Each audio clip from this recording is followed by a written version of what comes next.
The Battle of Adwa is not a war or a battle that we fought for liberation, but it was a victory war. We Ethiopians are home for everyone. This event changed the way the colonial ruled saw Africa and the whole world. What is it that we're trying to fight for? Because every generation has its own Adwa.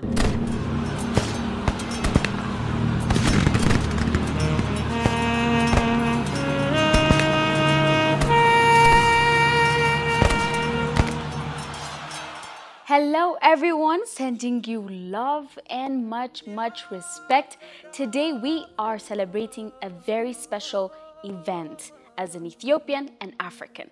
This event changed the way the colonial ruled saw Africa and the whole world. The Battle of Adwa.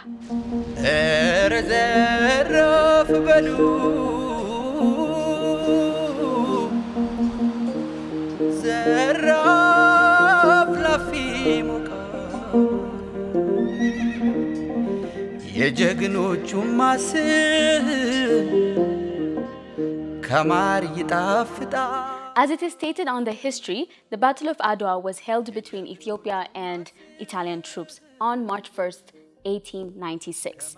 But the real question is, why did the Adwa or the Battle of Adwa happen?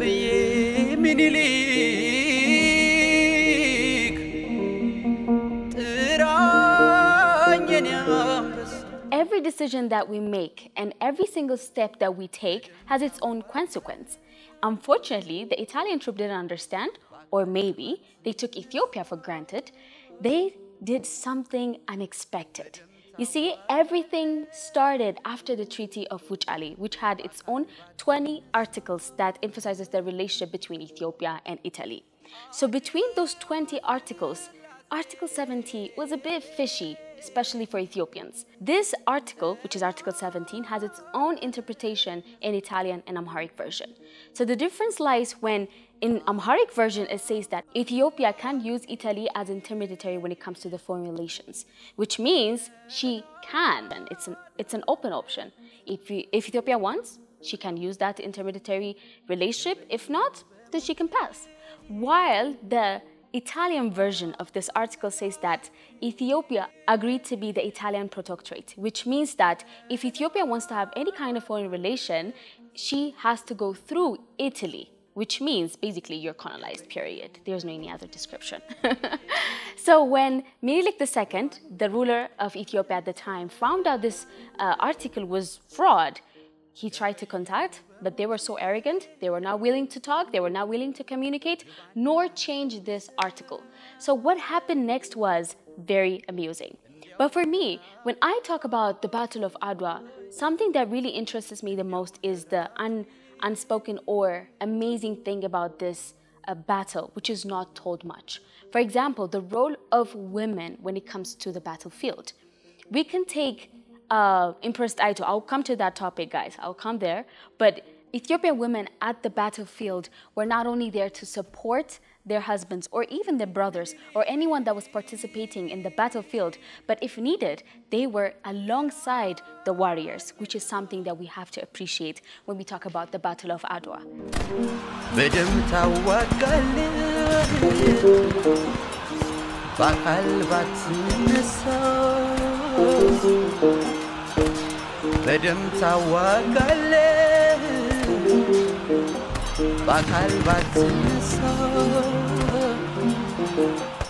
The other thing that surprises me is that when we talk about this battle, we usually think that Ethiopia was in heavens, you know, everything was fine, everything was stable. It was not. At the time, Ethiopia had no central army, which means you find different troops in different parts of Ethiopia. And that made Italy think that, oh, okay, fine, now they're just dislocated, so I can do whatever I want.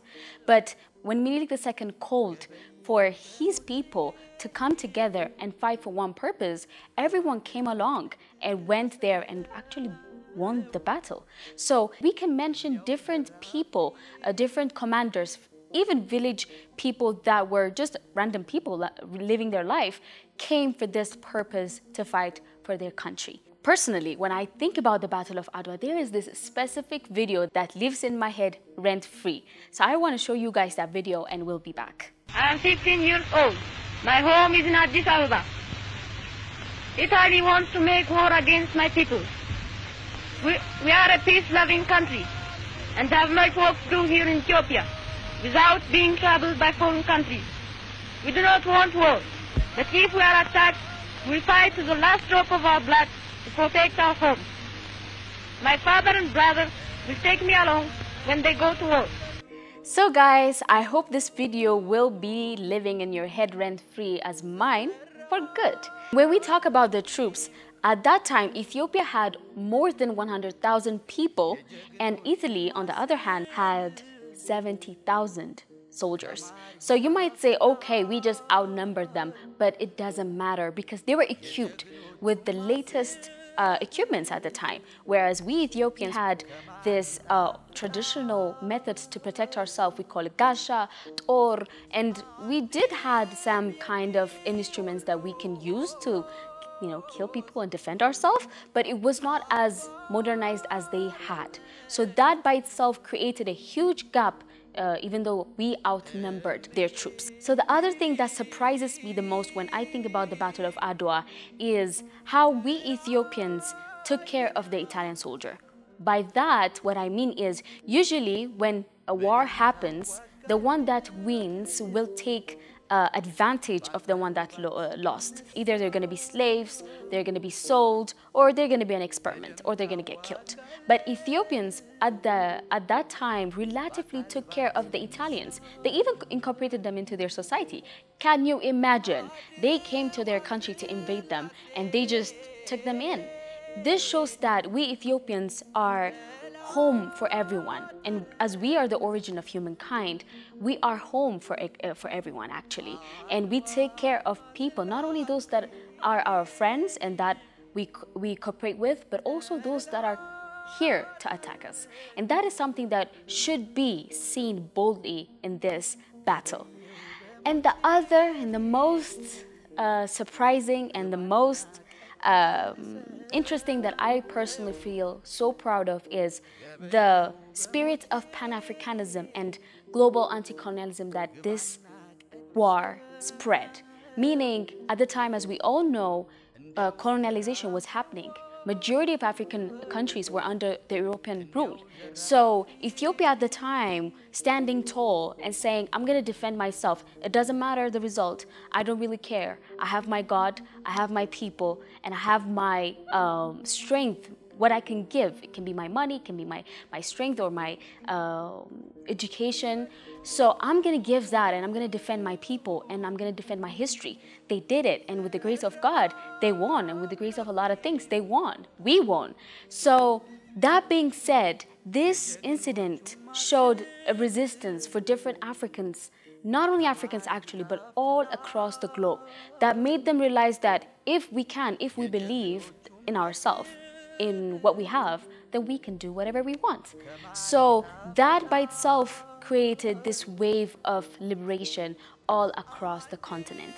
But at the same time, the Battle of Adwa was not only a resistance against slavery, force, and inhumanity, but it was also a resistance that changed the psychological and social atmosphere of the continent, that shaped the way we see ourselves, that shaped the way we identify our identity. And because of that, different leaders like Marcus Garvey and different Pan-Africanists at the time took that as a sign, as a call to stand up for what they believe and liberate their country.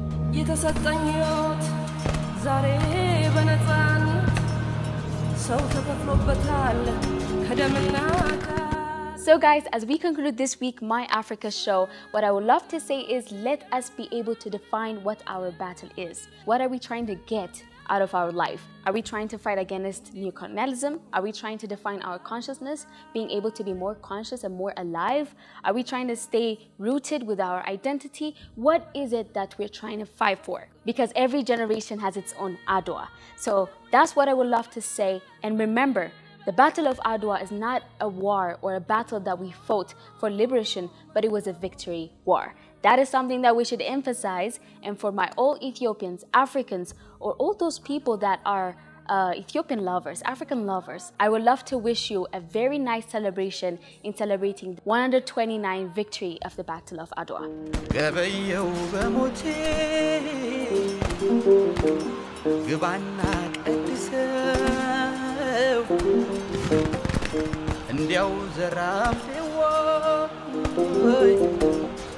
እንዲያው ዘራፊ